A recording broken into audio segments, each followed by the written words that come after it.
This here is the GoPro Hero 9. You might recognize it. And this here is a brand new SD card.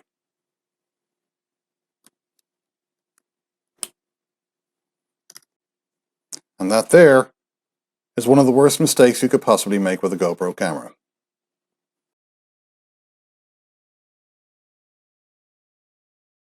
So you're probably wondering why it was a mistake to actually just put your brand new SD card straight into your camera. After all, this is the one that came free with the GoPro. Well, there's a reason for that. The problem is the SD card manufacturer does not know what device your SD card is going to be used in.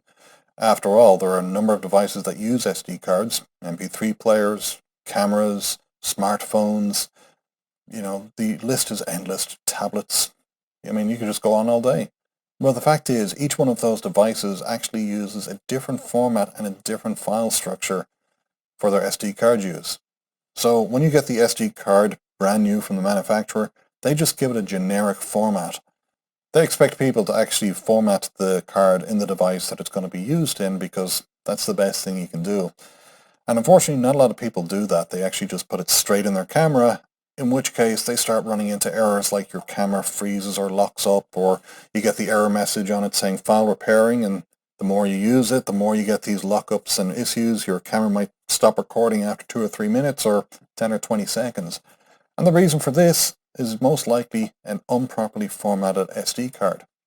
So what I'm going to do is actually show you the proper way to actually set up your camera, to set up your SD card, and actually the best practices for maintaining your SD card. So let's begin. So one of the very first things you should do when you get your SD card is to actually make sure that you've actually formatted it in your PC first. And don't do a quick format, you want to do a full format. And I'll explain the reason for this in a few moments. So what you're going to do is you're going to take your SD card reader, place your SD card into it, and then do an actual full format of the SD card. So what I've done here is I've actually put the SD card into an SD card reader. I'm just going to open it up here now. So there's my USB drive. This folder is empty because it's a brand new card. So I'm just going to right click on that and go up to Format. And where it says Format, it's 29.7, FAT32. I'm going to make sure I unclick Quick Format here. And this will actually perform a full format on the SD card. Yep, there's no data on the card, so that's fine. Clicking OK. And as you can see, it's about to start formatting. Now the thing is, a quick format is, like it's called, it's actually fairly quick, but a full format actually takes quite some time. As you can see, this is a 32 gig card, and it's barely done. So you're going to have to wait a few moments for this to actually complete, and that's okay, it's expected. After all, you really want to make sure that this is actually set up properly. So now that the SD card has been fully formatted in your PC, we're going to go ahead and place it back in the camera. And then what we'll do is we'll actually turn on the camera. Now it's going to come up that, it's probably formatted. But here's the thing. We're not going to go ahead and start recording and using it yet because there is actually another step. So we're going to swipe down on the camera menu. So go across to Preferences and go down all the way to Reset. And from there, we're going to pick the first option, which is Format SD card. Now, this will tell you that it's going to delete all the information on the SD card, and that's absolutely fine. This is a formatted SD card. There's no information on there. So I'm just going to go ahead and click on Format. And as you can see, it's now formatting. Now, this will take a few moments, and basically, this is the equivalent of a quick format in the PC. And here's the difference, and here's one of the reasons you want to do the full format. So a quick format, basically, if you have information on that card, yeah, it's going to wipe off all that information. Always do a backup first.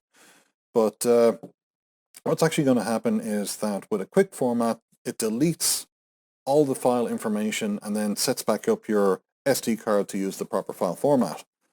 Now, that's well and good. However, if you've had issues with your SD card, you're going to have corruption on that SD card. And a quick format does not fix that corruption. A quick format simply says, hey, ignore this part of the SD card, don't use it. Now, that might seem like a good idea, but what eventually ends up happening is that your GoPro is going to try and record information as quickly as possible. You know, imagine it like it being the Autobahn, and any corrupt sections that you have on that SD card is like a speed ramp put on the Autobahn. And when something hits that speed ramp traveling at high speeds, you're going to have a crash. And yes, I realize this is a fairly simple way of putting it. It's not technical, but I just wanted people to actually kind of really trying to understand the issue that's happening. So if you've had a card that's had a lot of crashes on it, you know, you've had lockups, you've had freezes, it's only recording for a few moments and then it stops for some reason, each one of them is like a little speed bump on that Autobahn, and the more there are, the more frequent the crashes are going to be. And that's one of the reasons we actually do the full format on the SD card in the PC, because it's actually going to try and repair those actual corruptions on the SD card, so therefore you can actually use your card properly. Now, the reason we do the second format in the camera itself is because when you use the Windows format, even though it's a full format and you might have selected the proper setup, like with this FAT32 there, it doesn't set up the proper block size, the optimal block size that the GoPro can read and write. And that's basically going to slow down the read-write ability of the card, in which case you're going to end up with more errors, which will lead to more corruption, which leads to more speed bumps. So that's one of the reasons that why after we do the full format in the PC, you want to put the card back in here and do a full format of the card in your GoPro, and that will actually set it up to actually use the proper and optimal file size and format. So basically they're the two steps that you need to do. Full format of the SD card in your PC, and then format it again in your camera. Now, what you might notice, and this honestly does work for me, is that when I have file errors on my camera, when it does lock up, usually 99% of the time, it's going to be because I haven't formatted the SD card properly, or I've had corruption issues on the SD card, and the only way to get rid of them properly and to make this thing work is to actually do the full format technique. So that's my tip for this week. That's a great way to actually look after your SD card. It should be the way you initially set up the SD card before you're first using it. And if you have problems with your camera and SD card, this is going to be one of the things that fixes it. In fact, this is one of the very reasons why GoPro asks you what SD card are you using in your camera, because they want to make sure that you're using something that's fast enough to actually do the proper read-write on it. A lot of knockoff cards or cheaper cards or even expensive cards like the Sandisk ULTRA, they're not for use in the GoPro because they just are not recommended, and one of the reasons is because they can't do that consistent read-write on it, and that leads to SD card errors because of data loss, which basically puts more speed bumps on the Autobahn. So the more file errors you have, you know, the more corruption you're going to have. So this is one of the reasons why you should use a proper recommended SD card, and the very first thing you should do is format it properly.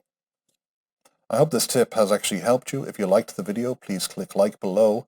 Even better, hit the subscribe button. And if there are any videos or tips that you'd like to see, just leave a comment in the section below, and I will do my best to either get back to you directly, or I'll actually make a video based on your suggestion. So thanks for watching, and I'll see you next time.